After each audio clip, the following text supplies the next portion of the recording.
So today I wanted to try something different today. I wanted to talk a little bit about sports, but specifically how I've noticed in team sports, the teams that make the least amount of errors are usually the teams that win, or the teams that, and on top of this, we see that a lot of the errors or a lot of the penalties that happen with these teams are, well, sometimes due to frustrations.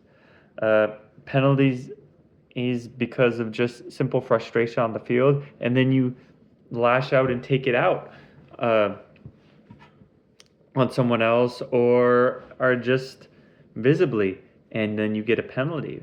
It kind of reminds me of how in life I too is not how you succeed, but one way of acting virtuously or being able to walk through life, excuse me, um, to the best of our abilities is to be able to be calm and stoic under distressing times, distressing circumstances, to be able to not be as violent or volatile. Because usually, most of the time, that makes the situation worse. And you can see that commonality in sports, where if you let your frustrations get to you, then usually it makes the situation worse. You get a penalty, or you are thrown off your game. The mental aspect, right? You're letting someone else or the situation control your mind, not you being able to observe or take back, see what's going on, and then act with all the information. You're letting the cloud of judgment get to you. And of course, we all do this. It's not like it's easy to be able to step back. Like, like I said in the last video, the first step in remedying that is acknowledging it, is observing it.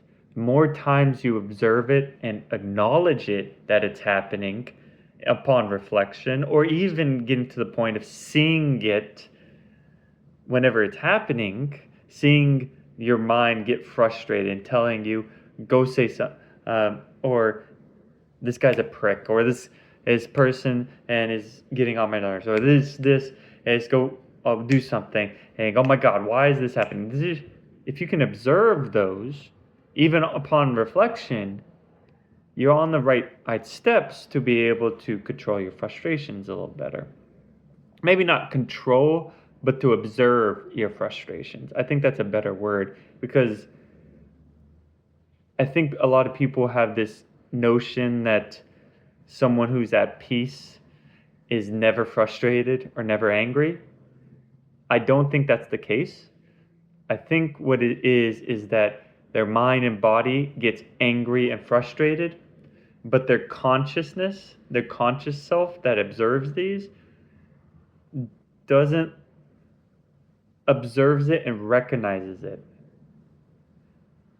And then with that information, observes their situation, observes others, understands the situation, and then acts on that situation.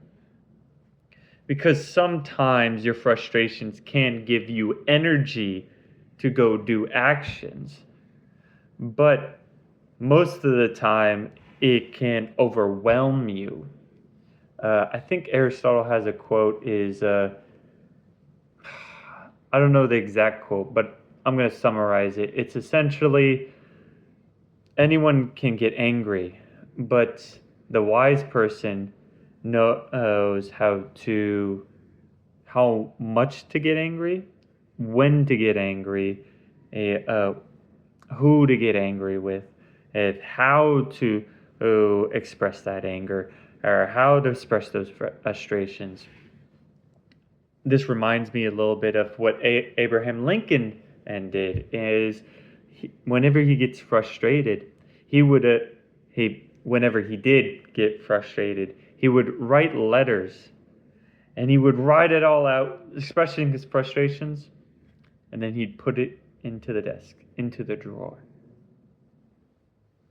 And that is elaborating a lot on Aristotle's quote, and also tying back to sports, in that we need to find ways in sports, of course, but in our personal lives, to be able to observe, recognize, and process our frustrations and angers. And once we're able to do that, I think it becomes a lot easier not to act on those frustrations and anger. Anyways, that's all for me. I'll see y'all tomorrow.